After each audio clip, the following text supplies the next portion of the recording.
Good afternoon, everyone, and welcome to the Baldrige Foundation's quarterly webinar.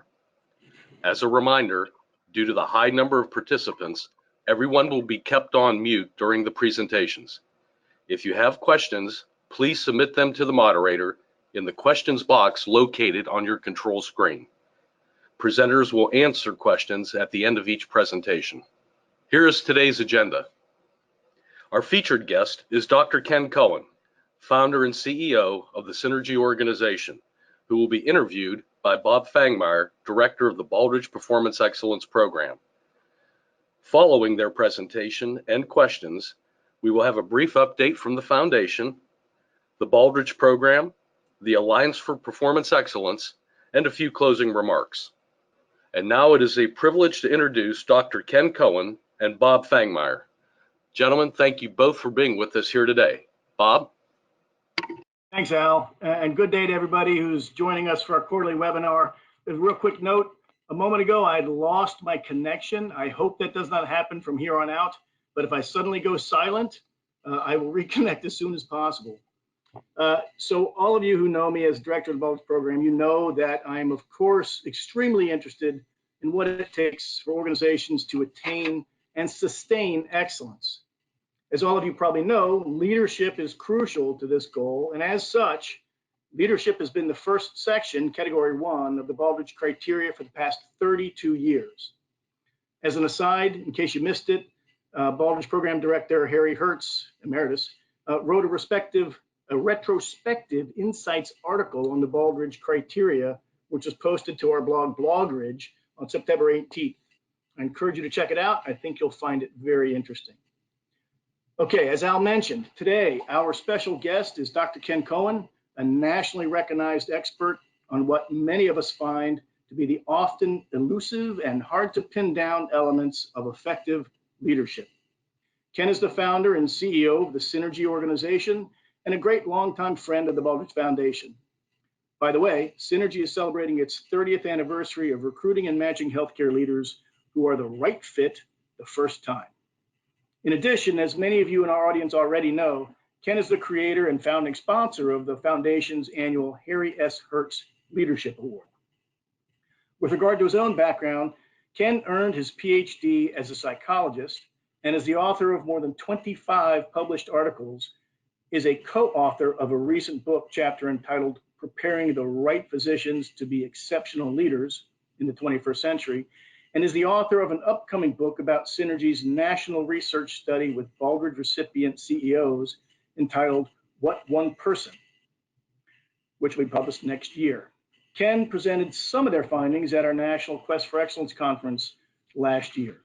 Now, before we drill down into leadership, Ken, would you please tell us just a little bit about the Synergy organization, how you got into this field, and why you became involved with the Baldrige program? Bob, first of all, I want to thank you and Al for inviting me to be here with you today. It's quite an honor. Back to your question. Before 1989, I'd worked with some extraordinary and other leaders as an organizational psychologist. Like most people, I saw what worked well and unfortunately what didn't. Consistent with Baldrige, I experienced firsthand the huge difference that great leaders make. That's what drove me to dedicate my career to helping organizations succeed by recruiting the right leaders the first time through the use of science and evidence-based approaches. I absolutely hated seeing talented people miscast into positions where they were miserable. And I also had learned that top performers love what they do. I figured that there had to be a better way of making these matches the very same matches that often make or break our career success. As a psychologist, I was pretty sure that I could, as they say, build a better mousetrap and make a real difference in our clients' success. But as an entrepreneur, I had no real business experience. I was fortunate to have developed close, trusting relationships with some of our healthcare clients who also happened to be National Baldrige Award recipients. So it's probably not going to surprise you, Bob, that they encouraged me to commit Synergy to using the Baldrige framework because they saw our commitment to quality and to metrics, and they thought it would help us to become even better, and it did. Thanks, Ken. You know that all of us in the Baldrige program and at Baldrige Foundation really appreciate the Synergy organization's ongoing interest and active support. And in fact, the foundation recognized you and the Synergy organization with an award during Quest last year. Yeah, that was a huge honor, Bob. You know, I founded this company as the country's first evidence-based executive search and assessment firm, and to be that better mousetrap.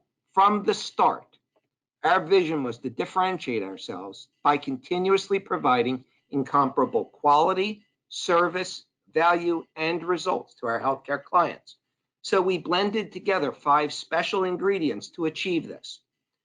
First of all, using psychological testing with both our client organizations and their prospective leaders. Secondly, using behaviorally based interviews.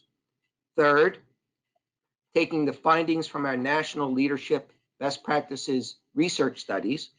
Fourth, the Baldrige criteria. And fifth, many different executive search industry best practices, which we created.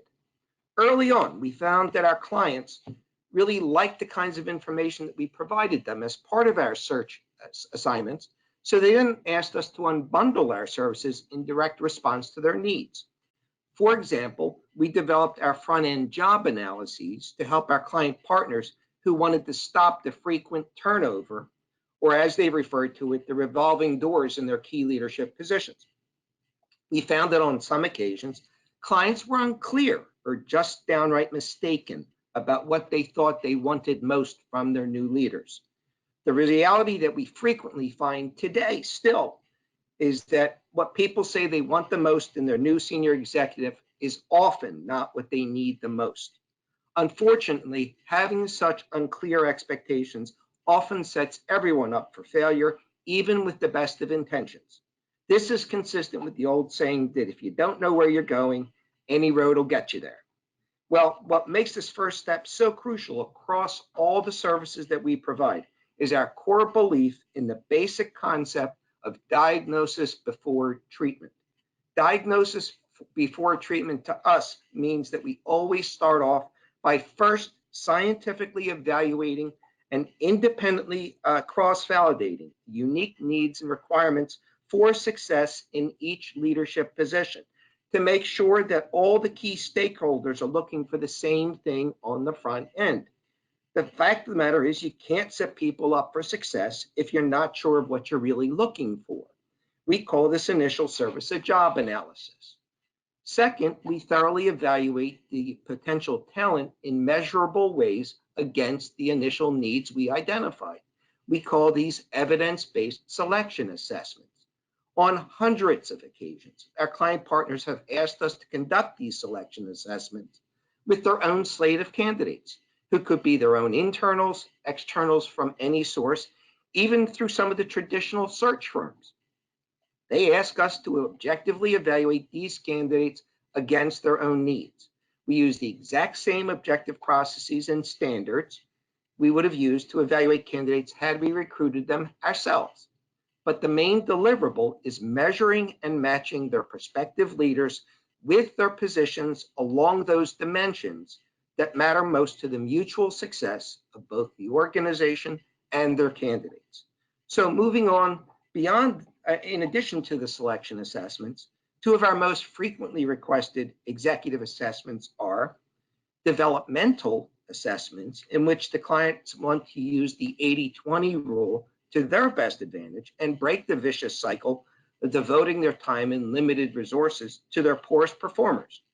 And what we're able to do instead is to enable them to invest in those leaders who are going to provide them with the greatest return on investment. We give them specific strategies they can use to optimize their performance. And then another very popular type of executive assessment we do is what's called the team synergy assessment. We're oftentimes asked to conduct these team synergy assessments when members of senior leadership teams aren't functioning well together. And it's what our clients often referred to as them not playing well in the sandbox. Basically, the goal is to remove barriers and find more constructive ways to help each of the team members to play to their individual strengths and interests for their collective good. One of the most frequent consulting services that we provide in our third bucket of services is what we call evidence-based succession planning. We do this to help progressive organizations become more sustainable. Here's the broader view.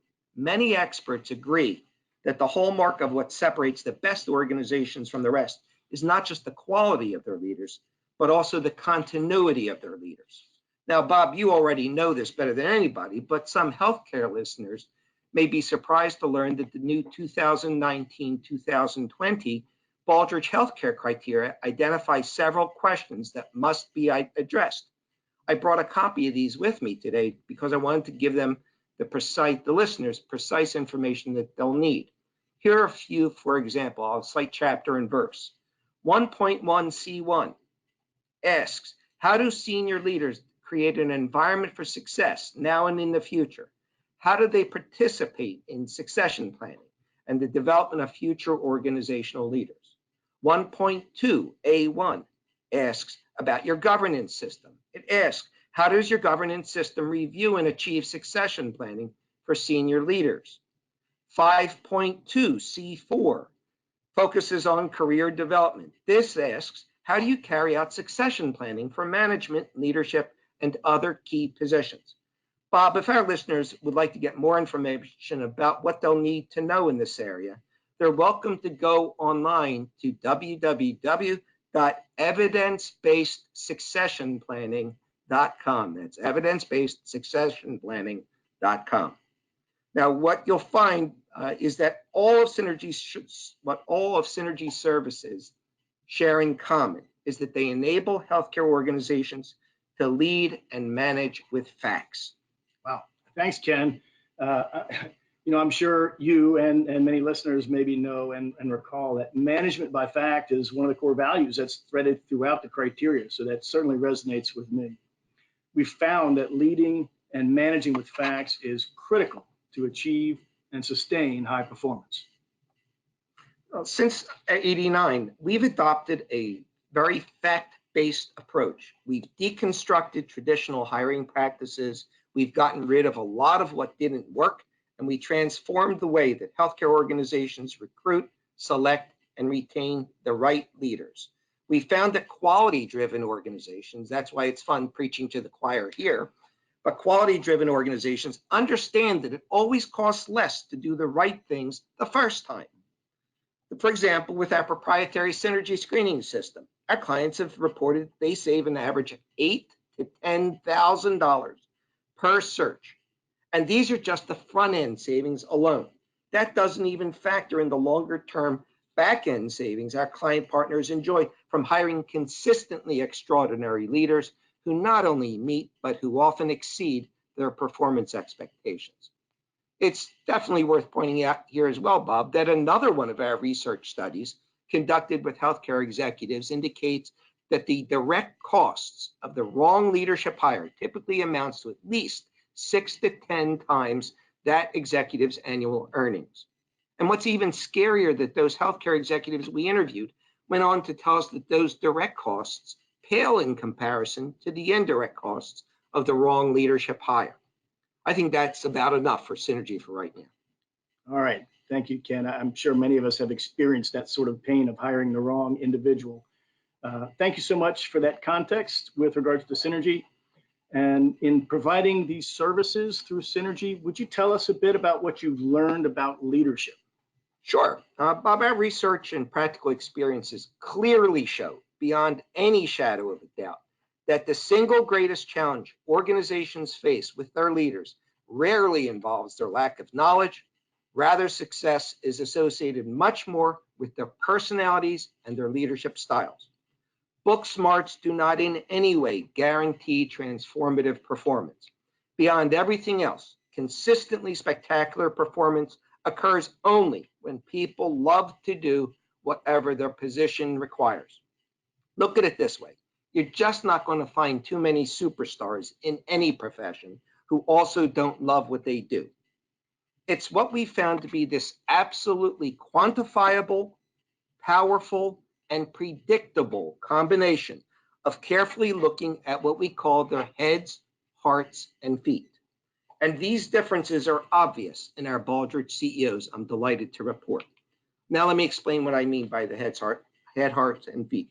With regard to leaders' heads, this is what they need to know, what they must know, and it includes their technical expertise and their formal education. Now let's look at their hearts, leaders' hearts. This involves what they're driven to do and what they love to do so much that they can't not do it. We find that these are the kinds of things great leaders do extremely well each and every time, very reliably. These include their motivations, their values, their loves, and their passions. And finally, we need to look at leaders' feet. This is what have they done that's correlated most closely with what's required for success in that position.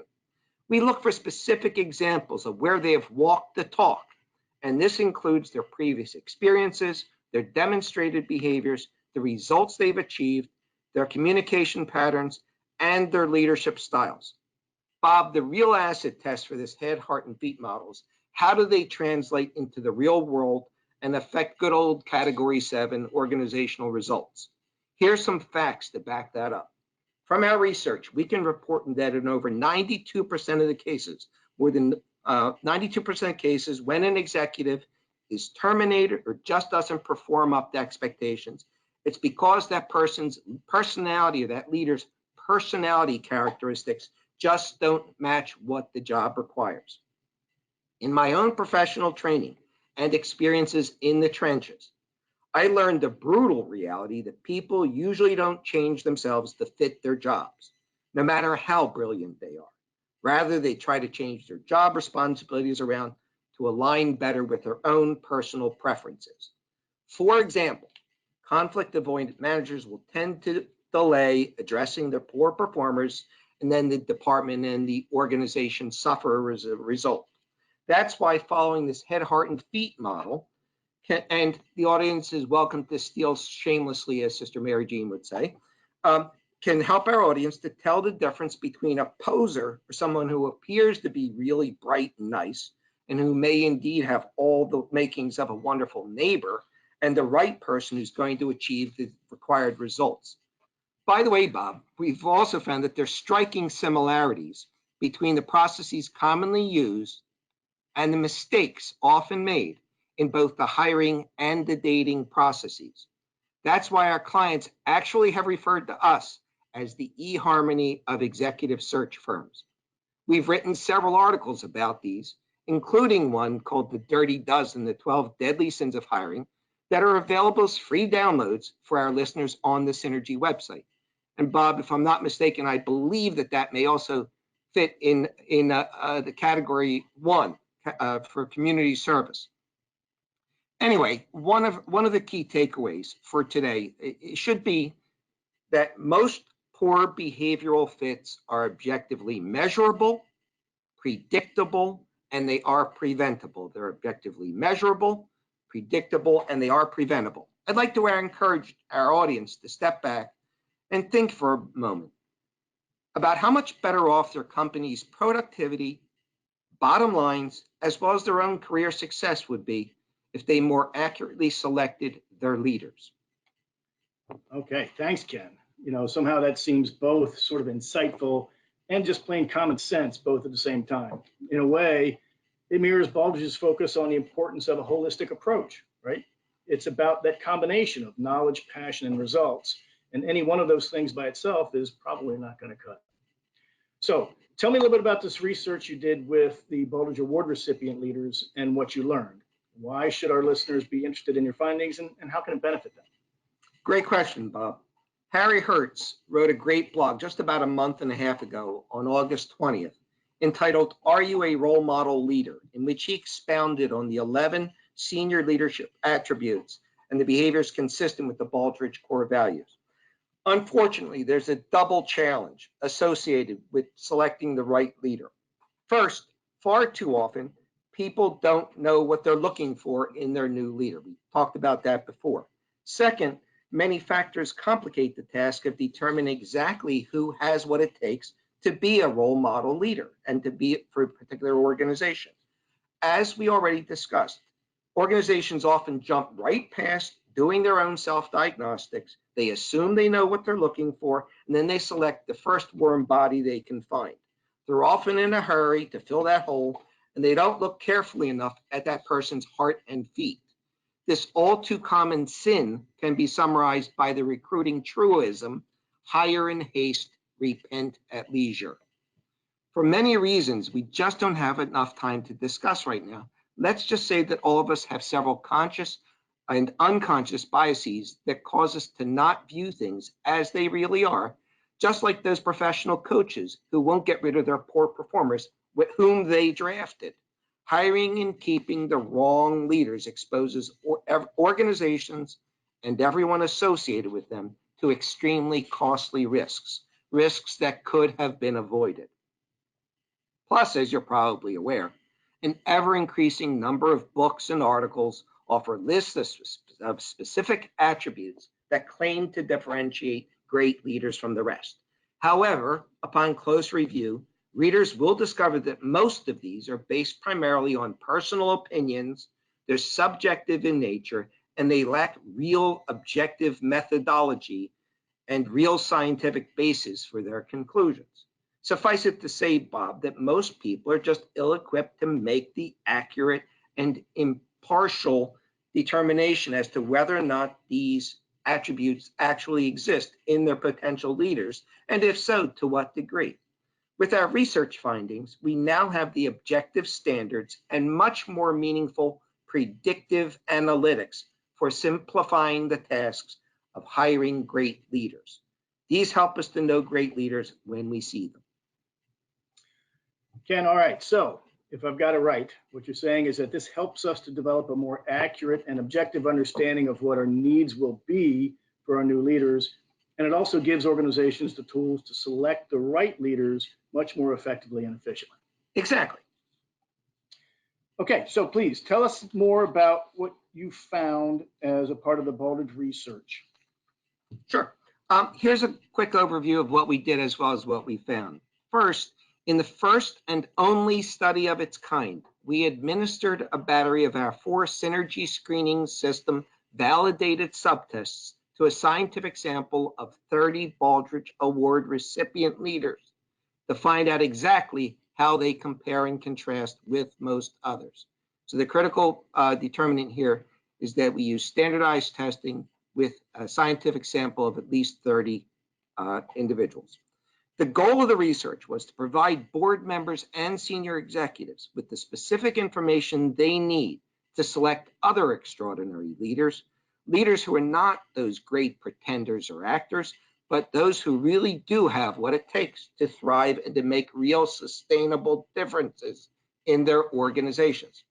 We found that there are several distinct personality characteristics which drive these world-class leaders to achieve much better than average organizational results. This is consistent with what we call our 3 Ps. Personality predicts performance. Personality predicts performance. Here are some of the ways in which these exceptional Baldrige Award recipient leaders scored higher or lower than at least 67%, and in some cases, 84% of leaders across industries in the general United States population. As we go through these, please keep in mind that these best leaders' secret sauce, if you want to call it that, cannot be reduced to any one single dimension, and that the recipe for these predictive analytics is a complex mix of dimensions, which I've begun to spell out in my upcoming book. First, instead of acting like they've arrived, the best CEOs are interested in continuous learning and they want to get even better. Second, they're self-aware, they're attuned to their own strengths and weaknesses, they know that they're not great at everything, and they deliberately hire people who are not exact clones of themselves and who offer their organization specific strengths that are complements to their own. Interestingly, one dimension in which our Baldrige CEOs rated their own perceptions of the most critical requirements for success in their positions, in which they actually rated this much lower than average, is in their need for approval. By this, I mean that they understand and they accept the harsh reality that they cannot be overly concerned about gaining others' approval. I love Janet Wagner's comment that leadership is not a popularity contest. and that if you demonstrate a high need to be loved as the CEO, it'll make it a lot harder for you to succeed.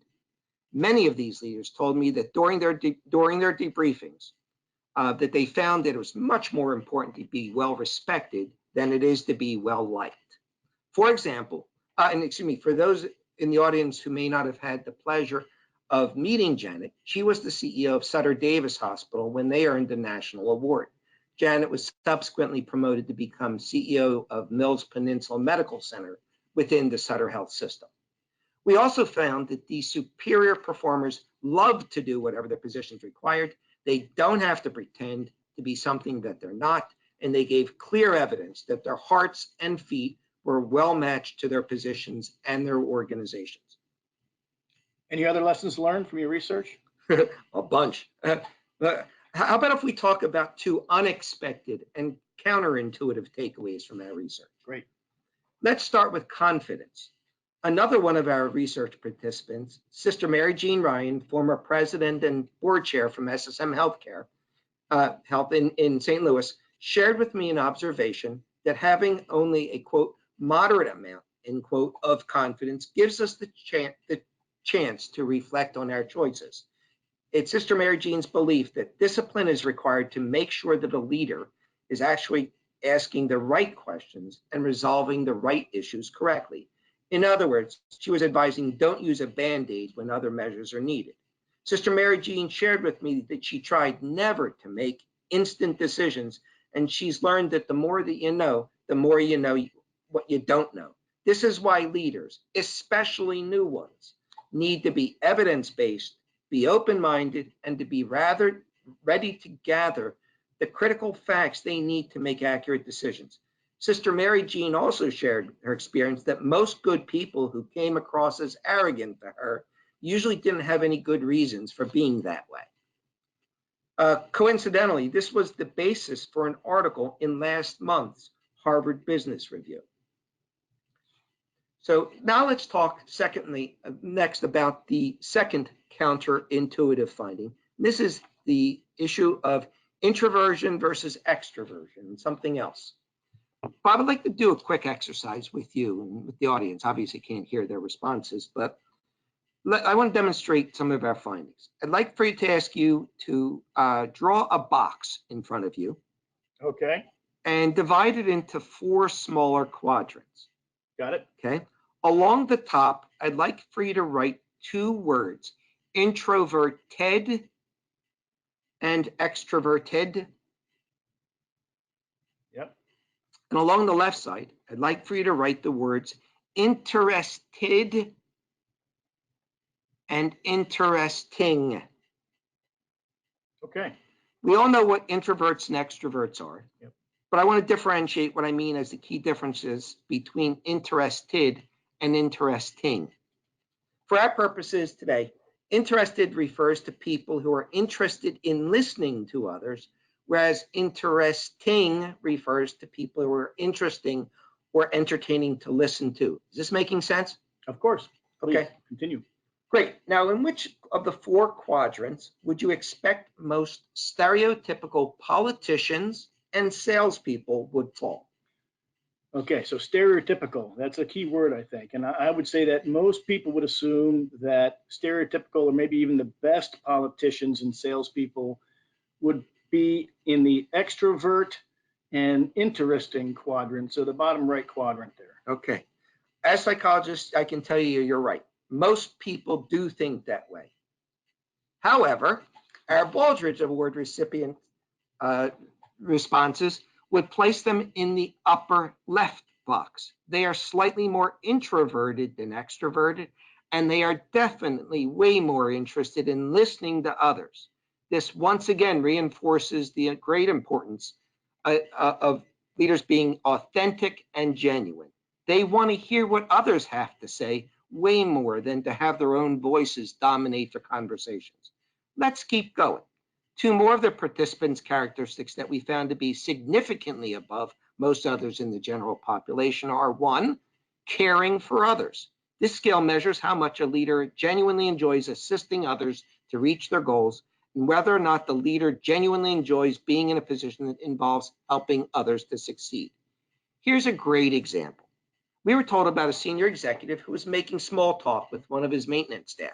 And they asked the guy, hey, who's your favorite football team? To which the maintenance worker answered, oh, it's still the same team. It was the last time you asked me that exact same question. I share the story to illustrate in fun the point that people are a lot more perceptive than some senior executives think. And they can tell pretty quickly if you really care about them and why it's so important to be authentic and genuine. I think maybe in the interest of time, I should cut it there, Bob. All right. Well, Ken, thank you so much. Just a quick comment on that. Authentic and genuine are certainly critical. And the other element that really came through in that is valuing people. So certainly that is another core value of the Baldrige framework, and we definitely see it in our observations of the leaders of Baldrige Award recipients. With that, I think we have to bring this to a close. Ken, it's been great to have you with us today. Thank you so much for spending this past half hour with us. And I will turn it back over to Al and Jerry to field any questions that there might be from our participants. Hello, Ken. We actually do have a couple of questions here today. The first one is, how do you find the Baldrige values aligning with Baldrige organizations looking for the right leader?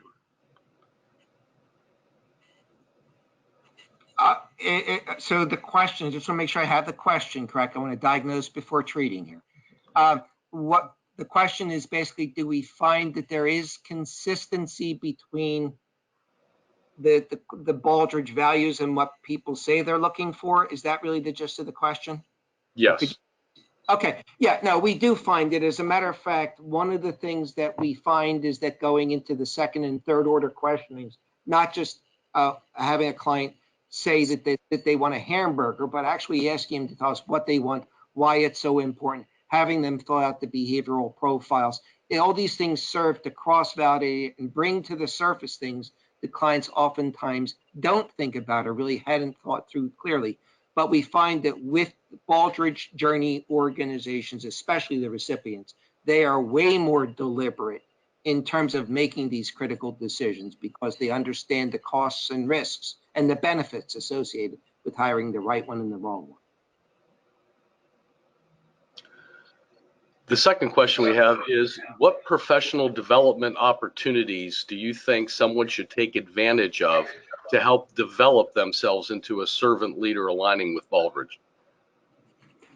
That's a great question, and if I can even take this back to previous research studies with some of the best CEOs in this country, hospital CEOs. We did a research study with when ACHE had reported significant problems nationwide with hospital CEO turnover. We actually took some of the longest tenured and the highest, most productive CEOs from the top performing healthcare systems, and we interviewed them and their board chairs to find out what these CEOs did to make themselves so successful. And one of the things that the CEOs attributed their success to was they said specifically that they constantly took on additional responsibilities above and beyond what they were required to do and what they were paid to do. They sought out additional things because they never knew when and how these additional experiences would benefit them. So basically, my recommendation would be professional development. Certainly, you want to do the kinds of things that you love to do and that you're best at doing because those are going to be your core strengths. But at the same time, seek out additional opportunities to do things above and beyond because you never know when and how that's going to help you.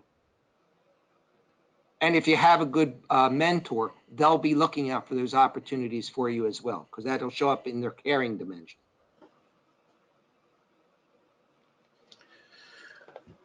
The next question I have is, what Baldrige values do you see in healthcare organizations that are transferable to business organizational leaders?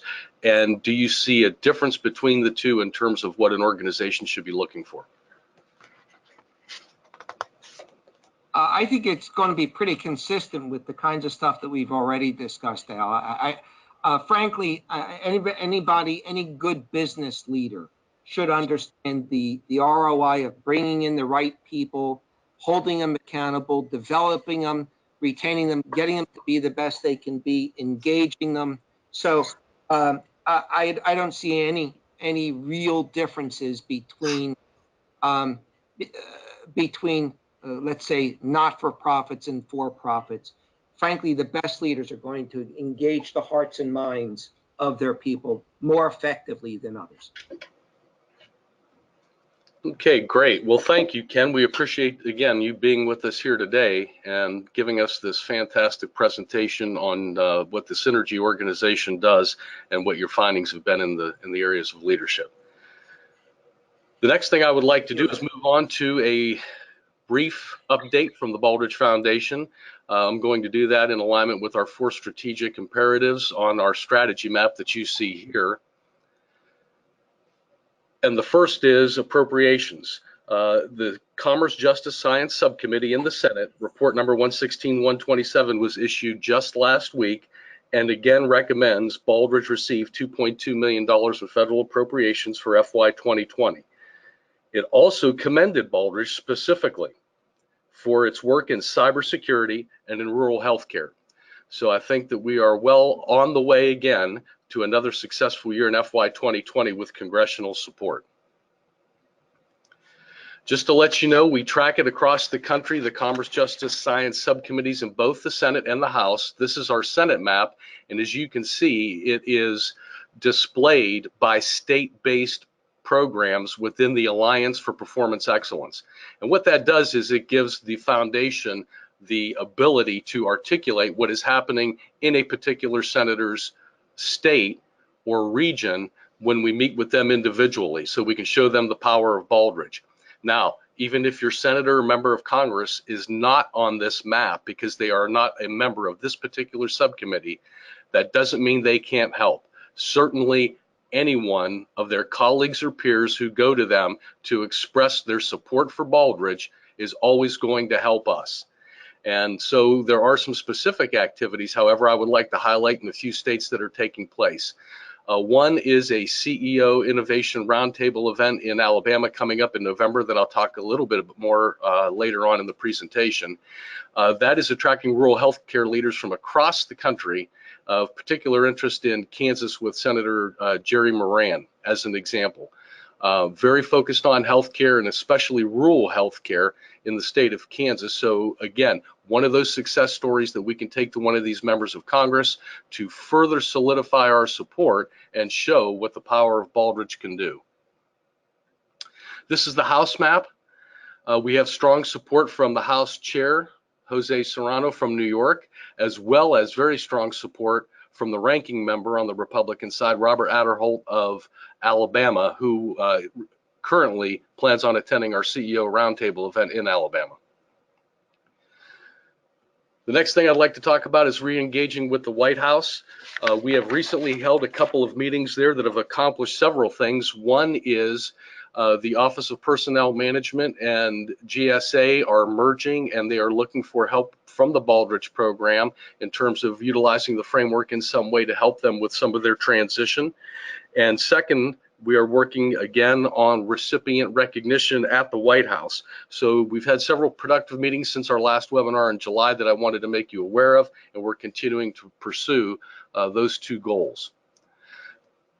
The next slide here talks to a Baldrige Foundation white paper, Oversight of Organizational Performance Management. This was done by our board chair, George Benson, and is available for download for free on the Baldrige Foundation website. It is a very instructional, informational guide on the importance of performance excellence and how boards of directors can leverage the Baldrige criteria to measure and gauge performance excellence within their organizations. So it is a very strong tool for boards of directors, regardless of sector out there. And it is also receiving a great deal of attention from the National Association of Corporate Directors, NACD, in Washington, D.C., that we've also partnered with.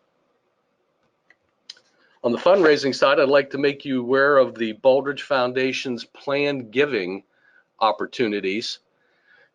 When you dial into the foundation's website, you can go into planned giving and get several tools, charts, and informational documents that will help you in deciding what plan giving opportunity may be best for you.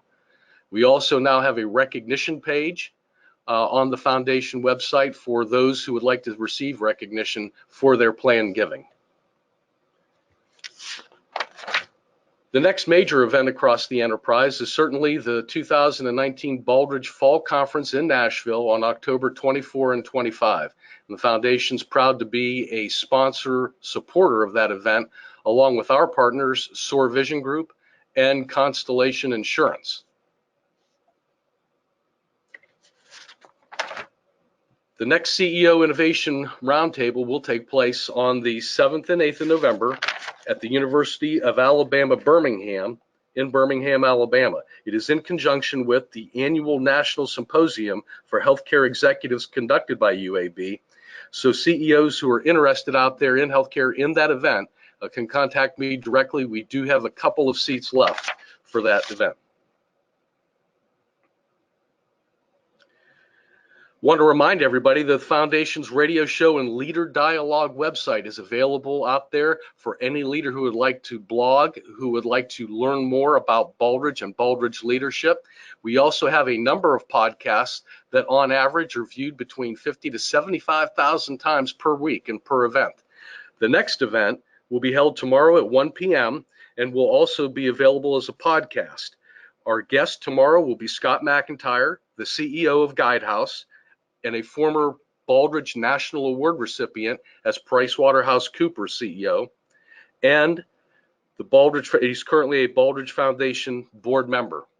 A recent podcast guests have been the Lieutenant Governor of Georgia, as well as many CEOs, vice presidents, and senior vice presidents throughout the quality industry from all sectors of the economy. I'd like to thank everybody who took the time to recognize a Baldrige Award leader for one of our Foundation Leadership Awards.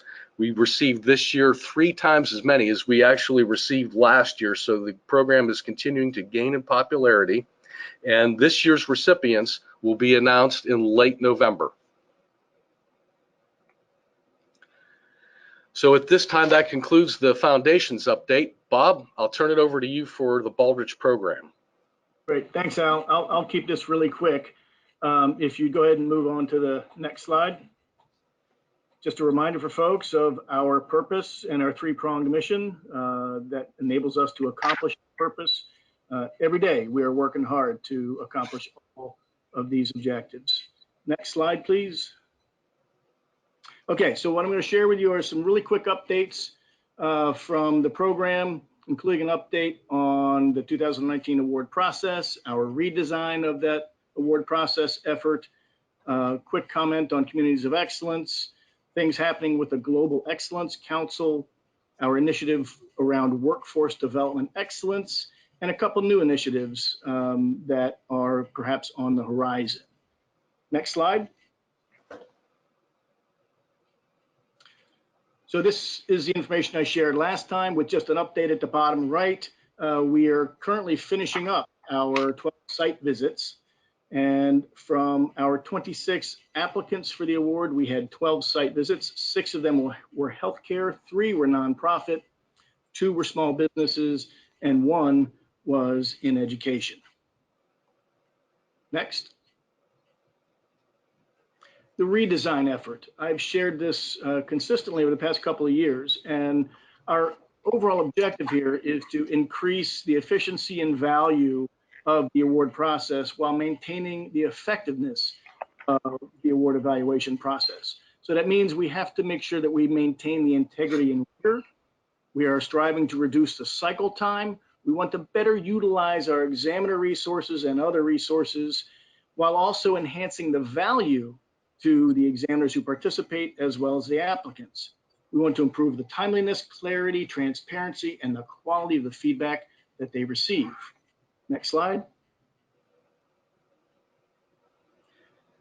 So how are we accomplishing all of that? Well, initially we are streamlining the evaluation process to eliminate any low value added steps. And I will say that over time, as things have changed around the award process and the way things are done, some steps remained that decreased in value. And so there really was opportunity to do some leaning out of the evaluation process. We are providing an opportunity through the pilot and hopefully in the future with the redesign, the opportunity for every applicant to dialogue with the examiner team, regardless of whether or not they are judged worthy of receiving an on-site site visit. We're also looking to simplify the work product or the output at every phase, provide easier to understand and more timely feedback, which the sooner you get it, the more value it has, of course. And the redesign will result in less time and effort for all involved, a shorter cycle time, and as mentioned previously, more valuable feedback. We have had a few opportunities to pilot the redesign. Last year, the national program did it. Over the past number of months, we've had a couple of state programs piloting it, and we are also piloting it now. And in fact, we're about to head out on an actual pilot site visit based on the work product that has been done by the pilot team. And that site visit will be occurring from October 14th to 17th. We received a lot of constructive feedback from pilot participants, including examiners and applicants, which is of course helping us to improve that process. We want to make sure that it's going to accomplish the goals that we set out for it. And assuming that the pilots continue to result in favorable feedback, our intent is to go live in 2021, which means during 2020, the intent will be to run the existing process while we also prepare all of our documentation, our training materials, our other materials to ensure that when we do go live in 2021, it'll be a smooth transition. Next slide. Communities of excellence. You all have heard us talk about this. I still believe this is one of the most important initiatives that the program has been involved in many, many years. And the overall purpose of this really is to improve the ecosystem that enables healthy, well-educated, and prosperous communities. And it allows us to reach many organizations at a time. Currently, the way things work, it's essentially we're trying to change the world one organization at a time. Engaging entire communities and pulling them into a coordinated effort to improve their entire community introduces many organizations across a given community to Baldrige at the same time. Very effective way to spread Baldrige. Right now, there are 17 communities that are currently participating in the Communities of Excellence initiative. They span large and small communities, rural and urban, and they cut all the way across the nation from the west and the northwest all the way down to the southeast in Florida. They represent over 8 million residents that will be impacted by the 17 communities that are currently participating. This effort has the support not only of the program and the foundation, but also the Baldrige judges, the Baldrige overseers. Many of our examiners have expressed interest and in fact are participating in evaluating communities. We now have NIST's verbal support and active support for this initiative. And of course, the Alliance is also heavily involved and supportive of this effort. We have developed a 5-year plan with the goal of having a new category for the Baldrige Award approved by Congress and up and running by 2023. There's a lot to do by then, but we're working at it regularly. Next slide. Global Excellence Council. This is a group of global award programs who have been working together for about 20 years now to essentially spread excellence across the globe. And the 12 programs that are actively a part of the council, out of the 80 or so programs that we know of, are Africa. And that's got an asterisk because originally South Africa was a founding member, but they are currently reforming into a regional program. So Africa, Australia, Brazil, China, Dubai, Europe, India, Japan, Malaysia, Mexico, Singapore, and the Iberian Peninsula, Spain and Portugal. And we gather together at least once a year. We share information and insights and best practices to improve our programs and be more effective at accomplishing our individual missions as well as the mission of the Global Excellence Council. Next slide. Workforce Development Initiative. This is sort of a slowly developing initiative and opportunity. You may have heard me talk about it before. It comes out of an executive order that was signed in July of 2018 that was intended to help promote companies that demonstrate excellence in workplace education, training policies and investments. And it was recommended that a new award be created that was modeled after the Baldrige program. And so we've been working very closely with folks from the Department of Commerce, Department of Labor, and the White House to move this along. But I will say it has been slow going thus far, but it does continue. Next. Okay, the couple of new opportunities that we are beginning to explore. First, I think probably everybody on the call has heard about Industry 4.0 or Manufacturing 4.0. This is the concept that there is a major transformation happening within industry based on artificial intelligence and robotics and things of that sort. And so we are exploring partnerships with NIST's MEP program to perhaps develop and provide assessment, recognition, and best practice sharing for small and medium-sized manufacturers that are working to be prepared for and perform well in this new era of manufacturing, this advanced manufacturing or manufacturing 4.0 environment. We're also, as an outcome of the conversation that Al mentioned with members of OPM and GAO, we've been in conversations with those two organizations as well as the Office of Management and Budget to explore partnership opportunities, including the potential of developing an assessment program for federal agencies. In fact, in about 1 hour, I have a call with those individuals again to continue that dialogue. Next. I think that's it. Yes. All right, I will cede the floor to Al and or Brian. Brian, I'll turn it over to you. Great. Thank you, Al. Thank you, Bob. Thanks, everybody, for dialing in. I just have a couple of slides, and I'll be quick and turn it back over to you, Al, to see if there's any questions. Most of you probably know what the Alliance for Performance Excellence is, but in case you don't, just a reminder, we're the 501c3 nonprofit front door to performance excellence across the country. We represent 29 Baldrige-based programs serving all 50 states and U.S. territories, and a couple of sector-based programs. You can see some statistics there on our side. So we're really the front door of excellence and Baldrige use in the United States. Some of the things we've done the last couple of months, next slide, to update you. Al mentioned earlier the Baldrige Fall Conference. The Alliance is hosting that in collaboration with the Foundation and the Baldrige Program and several sponsors. It's October 24th and 25th in Nashville at the Gaylord, which is a wonderful property. It's a really solid program. There's 10, I think, current and former Baldrige recipient leader organizations, but other leaders and experts as well, sharing different best practices and ideas to improve performance, all wrapping up with an improv comedian who also is very deep in leadership knowledge. So some fun there as well. We've got some pre-conference experiences, some of which you'd be interested in. PALS Sudden Service, which is a 2001 Baldrige winner, is sharing a half-day workshop called Excellence is in the Details. We'll have Joanne Sternke, who is a Baldrige recipient leader at Pewaukee Schools, now with Studer Education, doing a Baldrige 101 session.